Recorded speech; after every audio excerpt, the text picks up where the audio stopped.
Welcome to Lecture 14a, entitled Double Integrals in Polar Coordinates.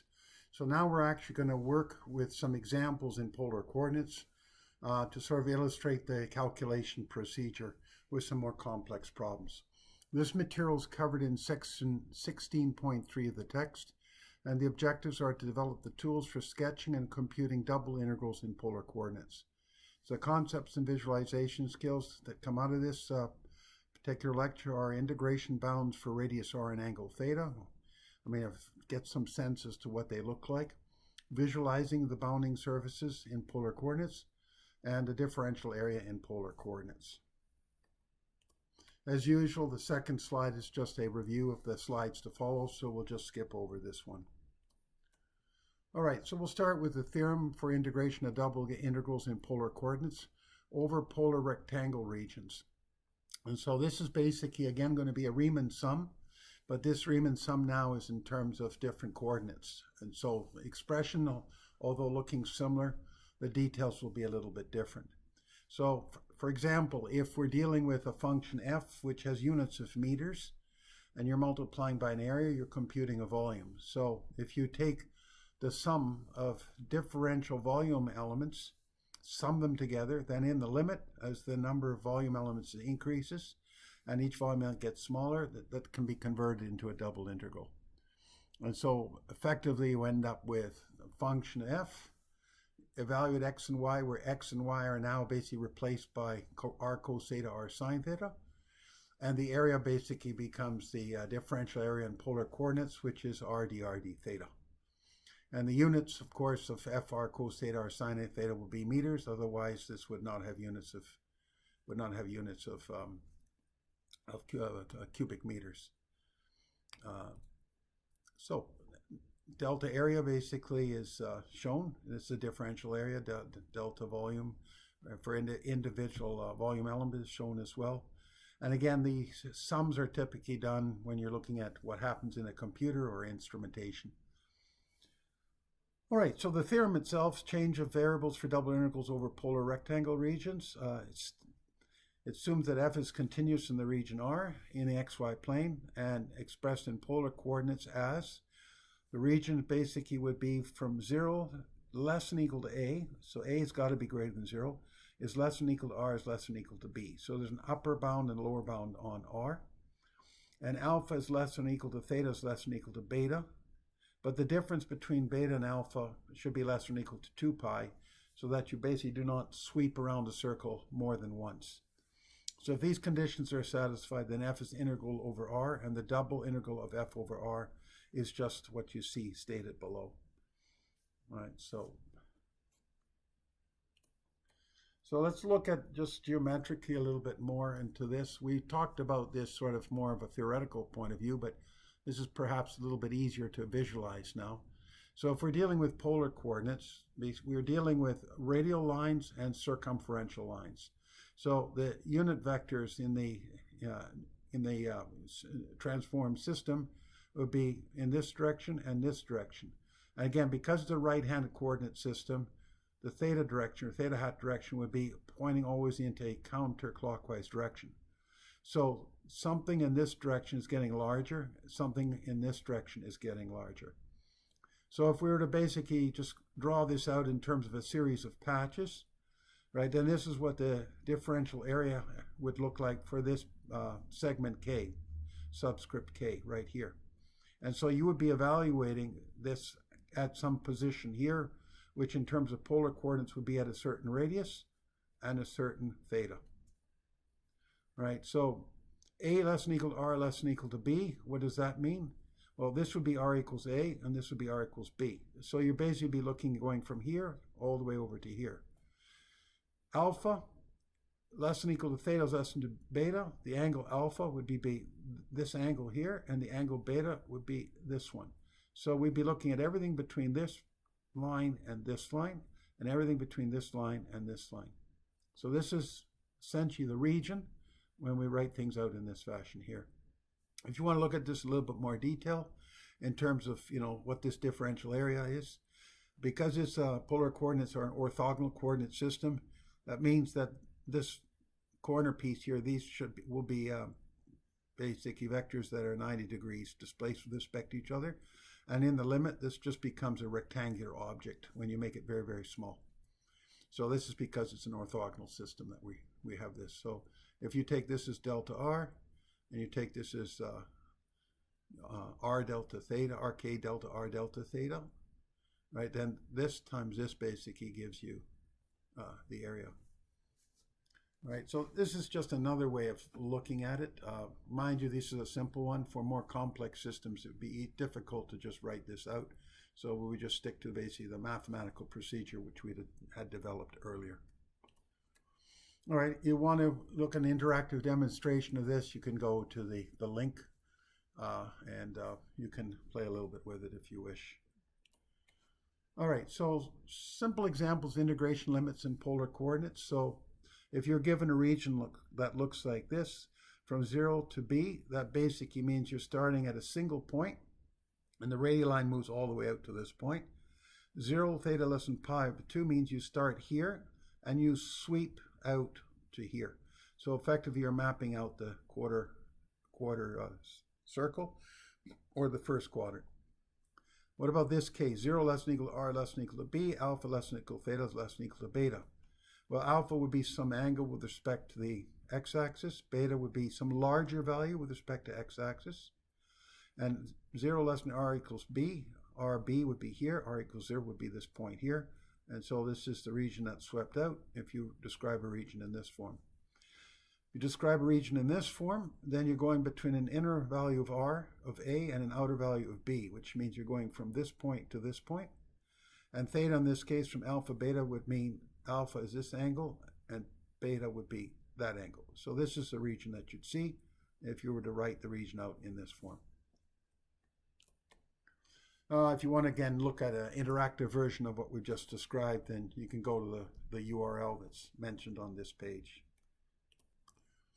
So in the previous slides, we looked at integration bounds in polar coordinates, where the bounds were just constants, so constants for the radius and constants for the angle. Here we're going to look at integration bounds in polar coordinates for the general case.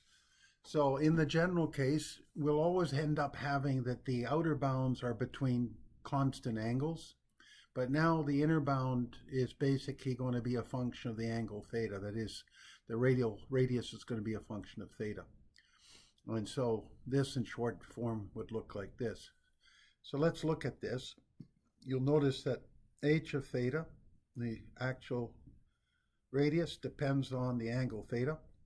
And h of theta being the larger of the two is going to be the upper bound. G of theta will be the lower bound. And the angle of theta will range between alpha on the low and beta on the high end. Again, this is taken as the direction of increasing theta. Therefore, this one will be the upper boundary, and this will be the lower boundary.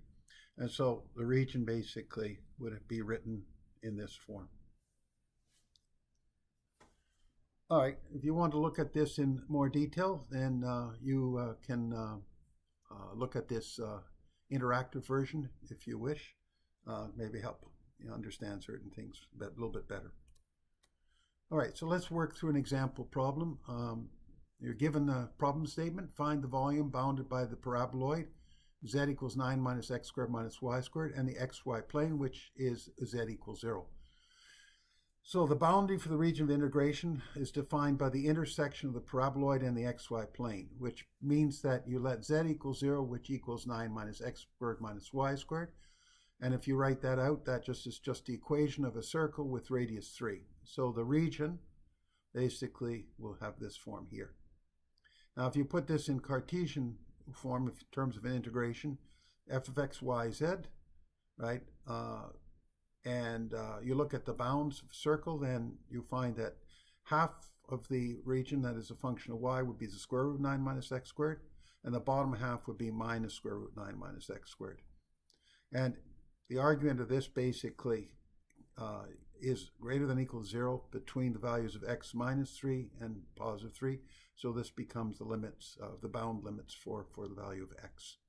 So this is essentially the volume written out in terms of the Cartesian coordinates. All right. So this is basically then the starting point. So we're going to use a transformation equation, equations which are for polar coordinates. So x equals r cos theta, y equals r sine theta. And this is basically, as I said, a circular region. So r will be equal to 3, and theta will be from 0 to 2 pi to map out this region, which is equivalent to the region that you see here written in Cartesian form. So this is basically the starting point. Okay, so next step. All right, so we've got to compute the we've done the bounds, and now we have to need the differential area. Well, we were given the transformation, and so we can compute basically the Jacobian matrix, dx dr dx d theta for the first row, dy by dr dy d theta for the second row. And so if you take the determinant, you end up with a value of r. So that means dy dx in the original Cartesian coordinate system transforms to r dr d theta in polar coordinates. Now the integrand basically had this form, right? And so if you want to now transform this into polar coordinates, you make use of the transformation variables. X is r cosine theta, y equals r sine theta. Make the substitutions, which I've done here, and then bring out r squared as a common factor, and then the sum of these two would be equal to 1. And so this becomes 9 minus r squared. So now we can take the original equation now and basically transform it into polar coordinates. So the radius goes from 0 to 3, and you go once around the circle to map out the circle, 0 to 2 pi. This got transformed into 9 minus r squared, and dy dx got transformed into r dr d theta. Now, be very careful, because you get this additional r factor, and you may forget about it when you do the integral. So always try to make sure that the r is placed right next to the integrand, which is being transformed into polar coordinates, so you don't make a mistake and neglect this r factor here. Anyway, if you integrate with respect to r, you hold theta constant. And finally, the last integral with respect to theta will end up giving you 81 pi over 2 and units of cubic meters, because we're computing a volume.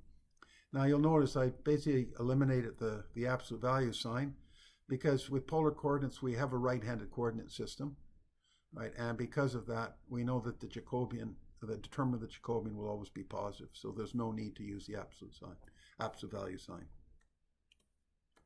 All right, this is sort of interesting now, because you really would like to know, well, what would the mapping look like when you go from region R to region S, or back in the opposite direction. So let's start over here, because this is the easier one.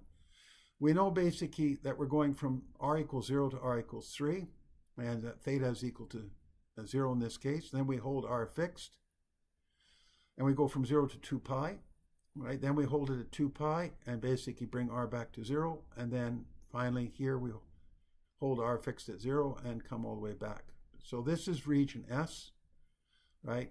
In terms of the UV plane, in this case we just call it the theta r plane. So how does this actually look like in terms of when we transform to the region R, which is the xy plane? Well, let's look here. We'd have to use the transformation equations. So if you're going along here, basically, you're going from theta equals 0, but r from 0 to 3, which means you're going from here to there, which is labeled as a prime. When you go from 0 pi to keeping the radius fixed 3 to 2 pi, you're basically going around the circle, and you're coming fully all the way around. All right, so that basically deals with this one. What about this one here? This is C. You're basically holding, in this case, theta at 2 pi, and you're going from r equals 3 to 0, which means you're tracing back to the origin, which is the C prime.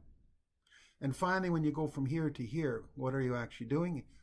Basically, you're holding r equal to 0.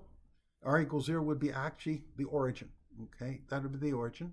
And you're just multiply making points on the origin until you get back to here. So what have you actually done here? You basically traced out a line that goes all the way around, comes back, and comes back again. So you've formed a closed circle. The fact that these two lines are on top of each other doesn't matter, because we mentioned before that we're only interested in the mapping within the interior to be one-to-one. So whatever happens on this boundary is irrelevant. But you can see, having gone around that circle, we've actually swept out this whole region. All right, so it's rather interesting to see what this contour really looks like. All right, here's an interactive version that you can look at for the case where we're dealing only in Cartesian coordinates, and then if you wish, you can also look at what it looks like in polar coordinates. All right, so that concludes Lecture 14A. Thank you for listening.